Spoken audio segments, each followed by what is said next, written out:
What's up guys, Justin here with the CGEssentials.com, back with another Blender add-on tutorial for you. So in today's video we're going to check out how to animate cars along paths and over terrain inside of Blender using the Traffiq add-on. So let's go ahead and just jump into it. Alright, so you can find the Traffiq add-on in the Blender Market. Notice that it's currently on sale as a part of the Blender Market Black Friday sale. So if you see this tutorial during the sale, you can definitely get some savings. If you don't, then this still has an excellent library of different vehicles contained inside of it. So remember, this has a library of different cars and it's got other vehicles too. One of the cool things about this is it also has car rigs. And so the custom build of the Rig a Car add-on that they're using allows you to bake wheel animations, animate along curves, and do other things as well. So let's go ahead and jump over into Blender. Alright, so what we want to do is we want to take a look at two kinds of animations. So first off, we're going to animate a car following along a path. So the way that we're going to do that is we're just going to click on the button for Spawn Asset, and we're going to pick a car. And in this case, we'll just pick a contemporary car. Doesn't really matter which one. Maybe we'll just stick with the Audi for right now. So I'm going to click on OK. That's going to generate a car inside of Blender. Right? So we can move this car over here. I'm going to rotate it a little bit. It really doesn't matter because we're going to make it follow along a path anyway. So we've got the car in here from Traffiq. And so in a second we're going to convert it, but let's go ahead and let's create a path.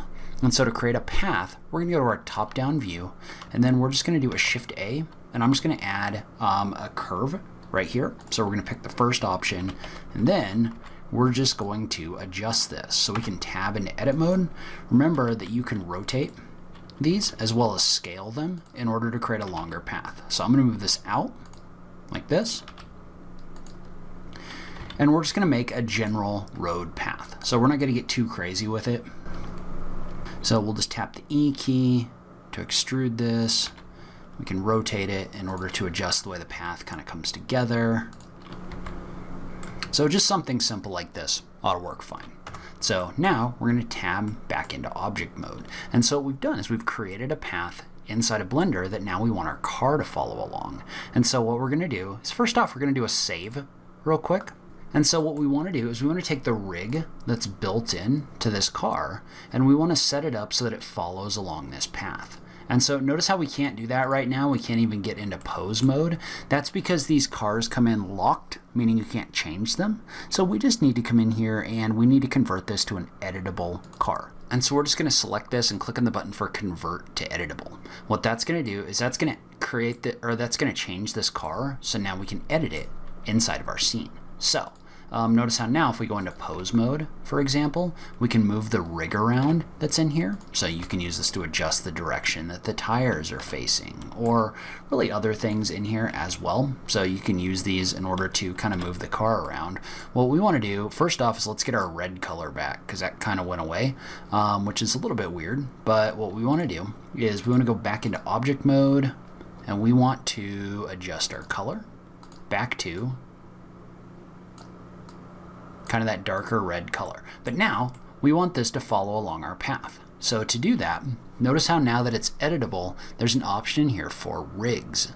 And so we're going to have a rig that's going to follow along this path. And so to do that, we're going to click on this button right here to select the path that we want this to follow. Notice this is only going to work if this is a curve. It's not going to work on regular meshes. But if I click on this right here, what that's going to do is that's going to allow us to tell it to follow this path. So when I do that, when I click on follow path, it's going to give me options to do a couple different things. So bake the steering, which means that it's going to basically use the rig to follow the path, as well as bake the wheel rotation, meaning it's going to make the wheels look like they're turning as well. And then reset transforms as well, but we're just going to leave all three of these checked and click on OK. And so notice how what it's going to do is, first off, it's going to go through and it's going to bake the steering with however many frames you have set down here. I'm going to click on OK. And then it's going to bake the wheel rotation, and I'm going to say OK on that as well. Okay, and so now if we were to click play, notice how our car is actually going to follow along this path, right? And if we look at it closely, notice how the wheels are turning to follow along with this, both from a rotational standpoint, and then also they're going to turn to follow along with the path right here. And it's a little hard to see, so what we can do is we can create a camera that follows along with this real quick. So I'm just going to take my camera, I'm going to hit the 0 key, I'm going to set this to lock to view, adjust our clipping so we can actually see our car. We're going to give it a track 2 constraint. So the track 2 constraint just means that it's going to follow an object like this, and then we're just going to parent it. So we're just going to select it, select our car, then do a Control P and click on Object. So now when we click on play, our camera is going to follow along with our car, right? And so the only reason we're doing this is to look at the wheels. So notice how you can see that the wheels are both turning when it follows along with this path, as well as turning from a rotational standpoint. So they're actually moving like the car would actually be moving. So you can see how animating along a path with Traffiq is really easy. All right, so now we want to do something similar, but now let's go ahead and spawn a truck. So we're going to pick this truck right here. I'm not going to let it do random color because for some reason it always randomizes to like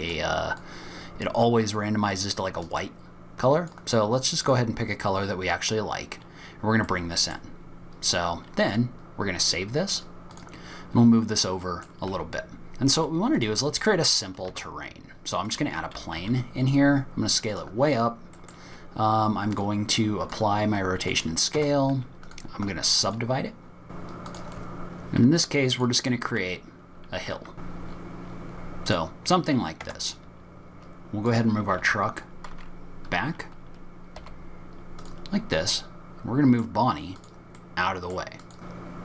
All right, so in this case, what I want is I want a path that goes over this hill, right? So I'm just going to tab into object mode right here, or into edit mode, and I'm just going to select a path. So I'm just going to click and drag across here. And in this case, what I want to do is I want to duplicate that so that we can use it as a curve. So I'm just going to do a Shift D to duplicate it. And then I'm going to hit the escape key. That's going to duplicate that and put it in the same location that it was in before. Well, then you can type the F3 key and look for the option for separate by selection.